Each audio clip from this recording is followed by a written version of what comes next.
Hello, welcome. This video today is a video about changing the time, not changing the time, adjusting the mechanism of timekeeping on the Vostok Amphibia. There are a couple of videos on this. I don't think they've been done very well, but I'm going to take you through it from start to finish. I've done this a couple of times and it's now running 40 seconds slow. I'll stick a watch check of this recent one just here right now, and as you can see it is running about 40 seconds slow. So we're going to whip the back off this and have a look at it. Also, let me know what you think about this minging old strap here that I bought. That's really cheap but really cool. I really like the look of it. Let me know what you think about that. And we're going to open this bad boy. Make sure we try not to break it. Okay, so here it is.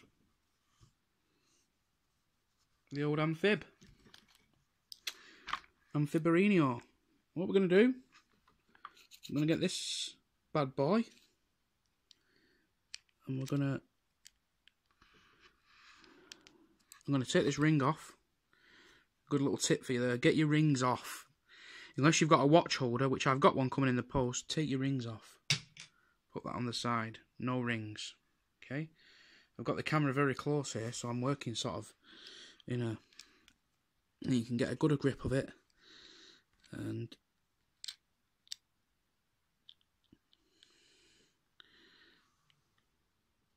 lefty loosey,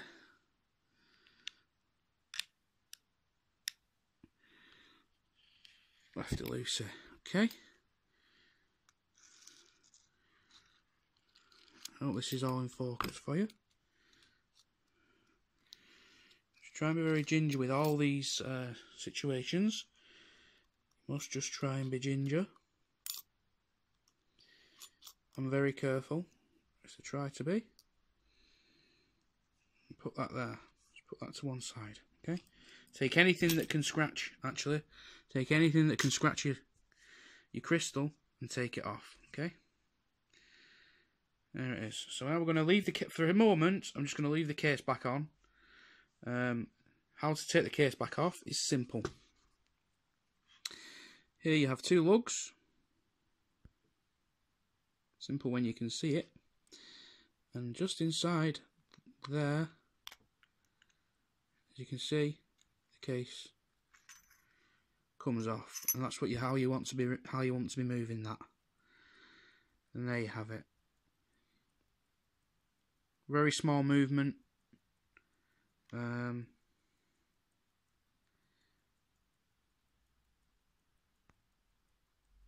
Very difficult to get a zoom on this. Okay, so what we're going to do, we're going to move that, put that with the outer ring, and we're going to try and get a grip on this. It's very difficult to do for the simple fact that it is so small. Okay, so here you do not want to touch this arm. Never ever touch this arm.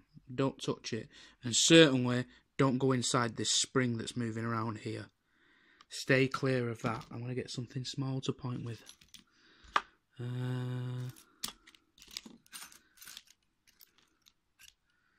You want something really small like this to point with. Okay. And another tip, if you're ever going to do one of these videos, don't look through your camera, because you will end up jamming the screwdriver in there because you cannot gauge the depth when you're looking through a camera. I've just noticed as well that around the edge here, it does look to me, it does look on the camera like there's lots of debris stuck inside it. That isn't. It's simply like bits of grease They must put some sort of grease on, which is I'm not going to prod around on this too much, causing it to glisten. Okay, so the one we're moving is this. We don't move this. If you can see here, there is a plus. Just try and get that in. Yeah, can you see that? There it is. So just here is a plus sign and a negative sign. What I'm going to do now, I'm going to pause the video, I'm going to put my macro lens on, I'm going to come back. Okay. So I'm just going to point here. You see there? The arm with the arm with the two brass buttons on is the one you need to move, okay?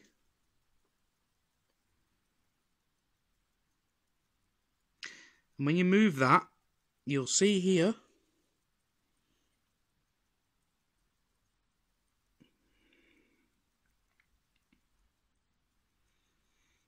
just there's a little arrow, a little pointer.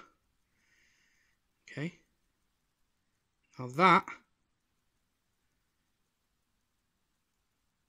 is where it's showing you where currently it sits.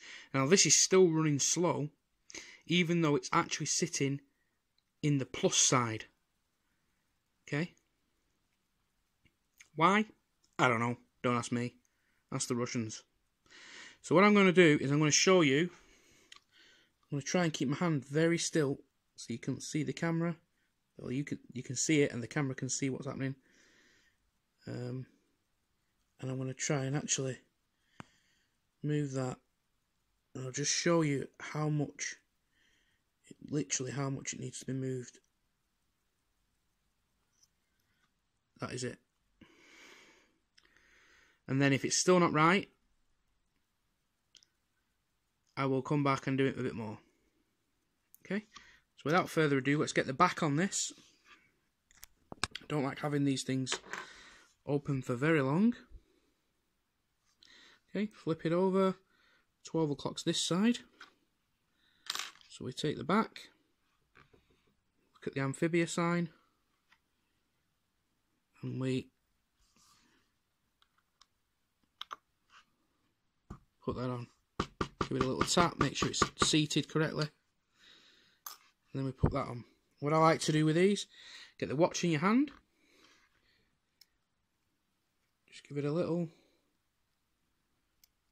ginger movement. If you find that it's binding, I want you to go back. I want you to reverse.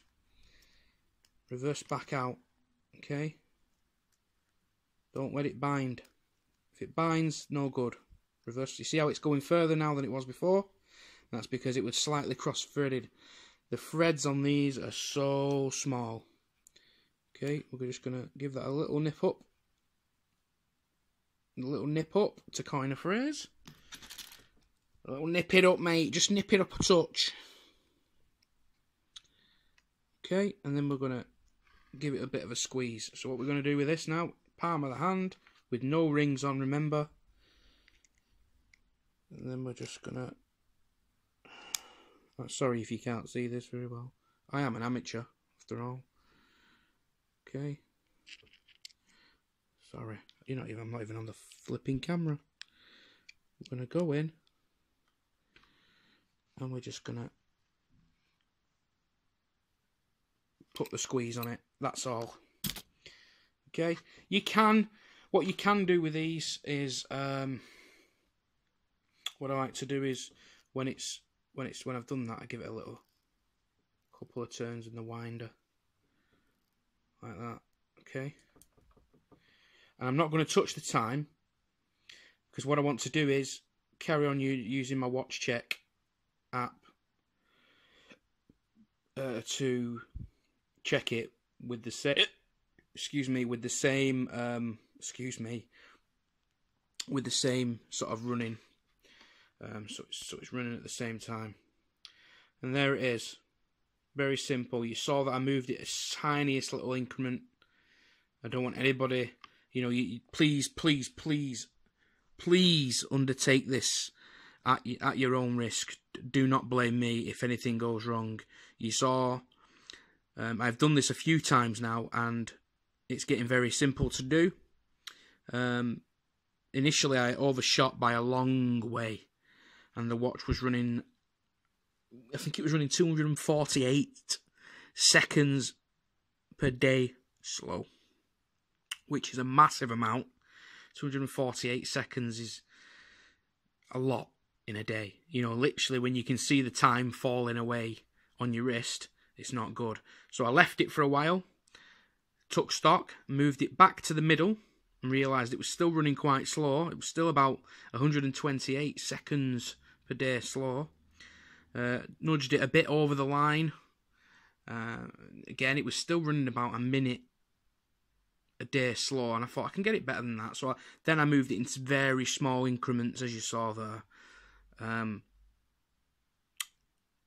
the point where it was at 40, very small. I literally just touched it, to the point where it was running at 48 seconds per day slow. Excuse me, oh dear. And yeah, so here's that strap that I was on about. Very nice, very nice.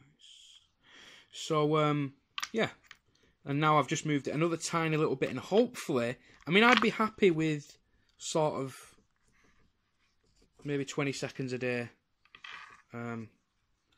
slow. You know, if I get that, I'm happy days, really. What am me complaining about that? And really still loving this Vostok. Absolutely loving it. I wear it to work, I wear it in bed, I wear it to sleep in, I wear it in the shower. Well, not in the shower with this leather strap on, but yeah, I wear it everywhere. Absolutely adore it.